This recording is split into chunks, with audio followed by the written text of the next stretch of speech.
Hello and welcome back to a new video. Today I'm going to be making a fantasy light box. The idea for this light box came from this drawing I did a while back that I just never ended up finishing because I didn't like it. So I decided to turn it into a light box just so I could still have the idea alive in some way.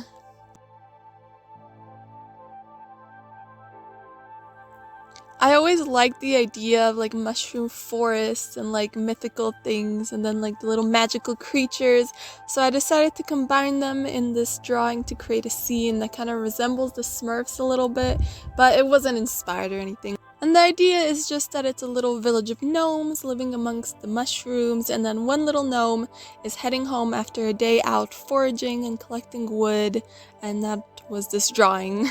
But more of that later, let's just get started.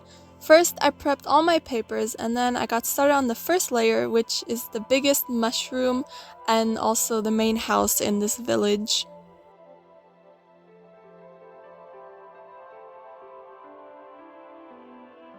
I wanted the design of the mushroom houses to be very cute and have like a warm, welcoming feeling, so I made the windows and the doors rounded just to make them, welcoming.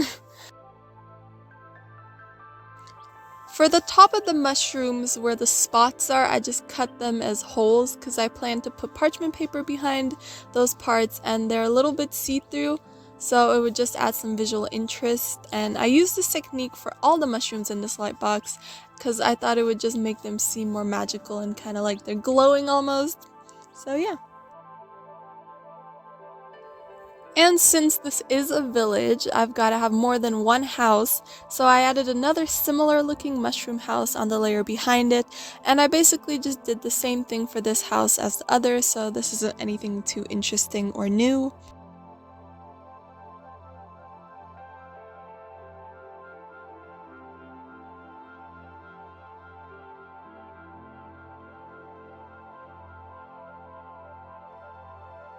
And up next, I start working on the front of the light box because I never ended up finishing the background of my drawing, so I decided to leave it for later when I kind of figured that out a lot better. So this layer I'm working on right now is one of the many layers of the road and mushrooms.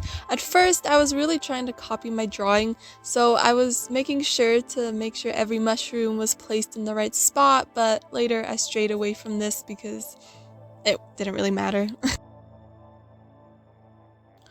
I wanted the scenery to have a lot of variety and not just be these big mushrooms, so I added a bunch of tiny mushrooms and rocks amongst the grass. I also made sure to only add bigger mushrooms on the edges of the light box, and just smaller ones near the road because the gnomes sort of had to clear away some of the big mushrooms to make way for the road and village, so it would just make sense to have them not around the road.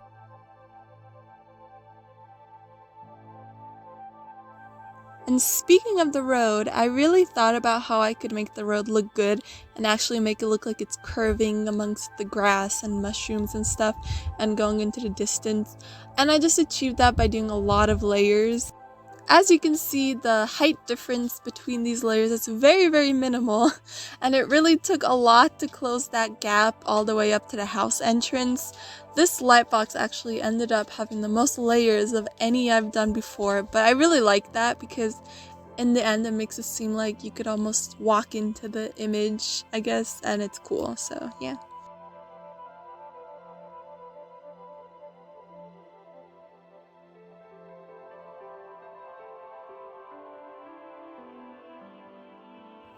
A lot of these layers look very similar, so I just kept going, and it was cool seeing it come together with each layer.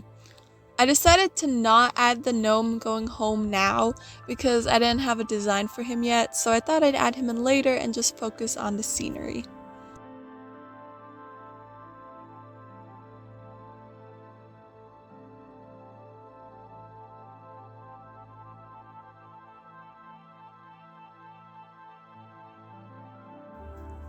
And I was a little nervous to get to the curve in the road because I wasn't quite sure how I was going to do it and make it look good, because I wanted the road to show all the way up to the doorstep and I had to go sideways for that, so it was a little bit tricky, but I managed to figure that out and it was pretty easy.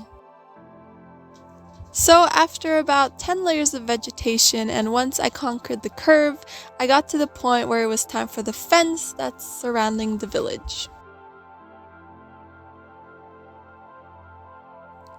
In all honesty, this fence wouldn't keep anything out at all, but it's pretty cute. And it's mostly just used to mark the edge of the village. And I made this fence span over 3 layers for the same reason as I always do, which is for depth.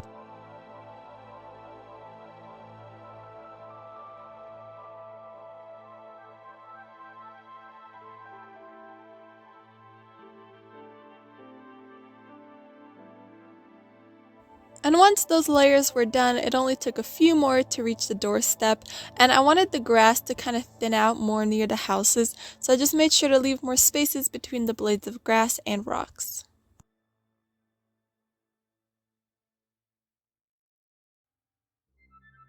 And after making sure everything looked good, I got started on the background slash rest of the village.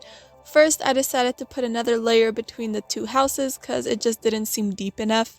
And once that was done, I realized I wanted more houses, so I just added a few more. I kind of wish I would have done more variety in these houses because they all look pretty much the same. I think it would have made the light box even better, but overall, I don't think it detracts from the look. And another thing that I wish I would have done was just add more layers in the background, but at this point I didn't want to do more layers because I was worried that it wouldn't fit in the box I made, so this ended up being it.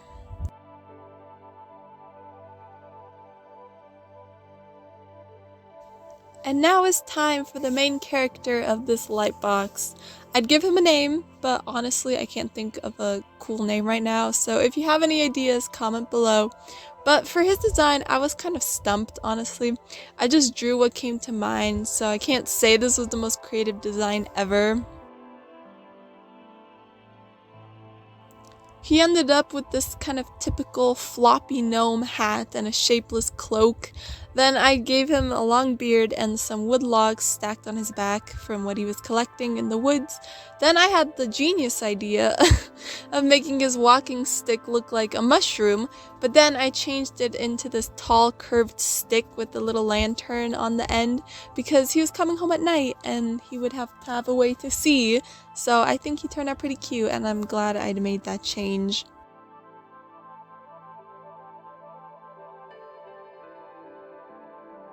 And after a stressful time cutting him out, I had to figure out which layer to glue him on so it would look the best that it could, and I decided to put him in the way foreground because I thought it looked the best that way.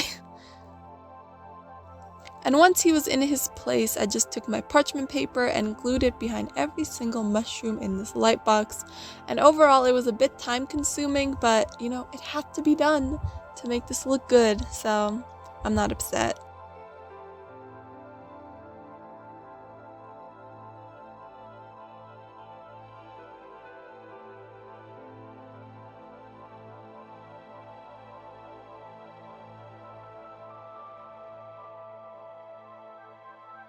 And the last step I had to do was just cut some holes in each layer to make sure that enough light got through in the end, and then it was time to assemble.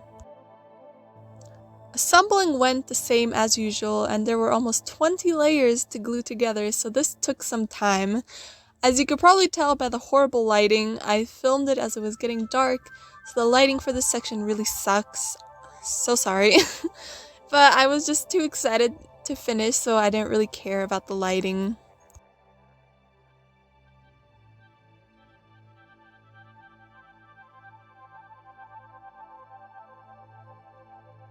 And as I was finishing it up, my fear that it wouldn't fit into the box was confirmed because as you can see, it's just slightly too big. And just look at it compared to my previous light box, it's like at least double the size, so that was kind of cool. I just ended up finding a bigger box for it and it was no problem. But here it is done. I'm extremely happy with it. It has really good depth and it's really magical with this purple light, like it just looks so cool. And this light box really captures the scene of a night where a gnome from a little village went out for the day to forage and collect some firewood, and he ended up staying out later than usual, and this is him on his way home with his little light in the nighttime, and I'm just really happy with it. So yeah.